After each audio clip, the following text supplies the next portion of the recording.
President of South Africa, His Excellency Ramaphosa, for his expressing solidarity to our Palestinian brothers and sisters against the occupier, against the genocider. ফিলিস্তিনি ভাই বোনদের সাথে তিনি সংহতি প্রকাশ করেছেন, ঠিক কিনা? From the river to the sea, Palestine will be free. আমার সাথে সাথে বলেন, ফ্রি ফ্রি আল আকসা, ফ্রি ফ্রি আল আকসা। মুষ্টিবদ্ধ হাতকে উপরের দিকে করে আওয়াজ করে বলুন, ফ্রি ফ্রি আল আকসা, ফ্রি ফ্রি আল আকসা, ফ্রি ফ্রি আল আকসা। আল্লাহ তাআলা আমার মজলুম ফিলিস্তিনি ভাই বোনদেরকে হেফাজত করুক। আমাদের সেই প্রাচীন কেবলা মসজিদুল আকসাকে আল্লাহ তাআলা হেফাজত করুক। জালিমদের হাত থেকে, দখলদারদের হাত থেকে এই পবিত্র ভূমিকে আল্লাহ তাআলা মুক্ত করুক।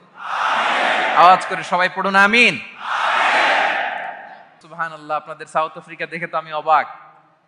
প্রাকৃতিক সৌন্দর্যের লীলাভূমি, পুরো দক্ষিণ আফ্রিকাটাই যেন একটা সাফারি পার্ক। আলহামদুলিল্লাহ, চমৎকার দেশ, চমৎকার, অসাধারণ।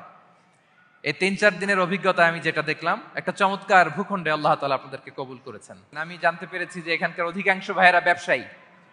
আলহামদুলিল্লাহ। ওয়া হাল্লাল্লাহুল বাইআ ওয়া হাররামার রিবা। আল্লাহ ব্যবসাকে হালাল করেছেন, সুদকে করেছেন হারাম। সুদের সাথে মুসলমানের কোনো সম্পর্ক নাই। সুদকে না বলুন, ব্যবসা করুন। ব্যবসায় বারাকা, ব্যবসায় বারাকা। রিজিকের 10 ভাগের 9 ভাগ আল্লাহ তাআলা ব্যবসার ভেতরে ঢুকিয়ে দিয়েছেন। পরিশ্রম করতে হবে, পরিশ্রমে লজ্জা নেই, লজ্জা অলসতায়, ঠিক কিনা বলেন? হাড় ভাঙা পরিশ্রম করুন, উপার্জন করুন, এতে বারাকা আছে। এই যে ব্যবসা করে আপনারা বাংলাদেশের টাকা পাঠাচ্ছেন, আমার দেশের অর্থনীতির চাকা সচল থাকছে আপনাদের পাঠানো টাকায়, আপনাদের রেমিটেন্সের টাকায়। You are the remittance fighter. আমরা পেয়েছি ফ্রিডম ফাইটার, আর আপনারা হচ্ছেন রেমিটেন্স ফাইটার। লিগ্যাল চ্যানেলে এই টাকাগুলো পাঠাবেন ইনশাল্লাহ, বলেন, যাতে করে আমাদের প্রিয় মাতৃভূমি বাংলাদেশের অর্থনীতি আরো চাঙ্গা থাকে।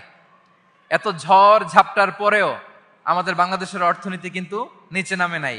এর কারণ আপনারা ভালো থাকলে ভালো থাকবে বাংলাদেশ। আলহামদুলিল্লাহ পড়েন। আর হালাল মেনটেন করতে হবে ব্যবসায়। হারামের সাথে আমাদের কোনো সম্পর্ক, হারামকে আমরা না বলে দিব। আজকের এই নিজামিয়া কমপ্লেক্স থেকে আমরা হারামকে না বলবো। আওয়াজ করে বলেন নো। হারামের সাথে আমাদের কোনো সম্পর্ক নাই। হালাল, হালালে বারাকা।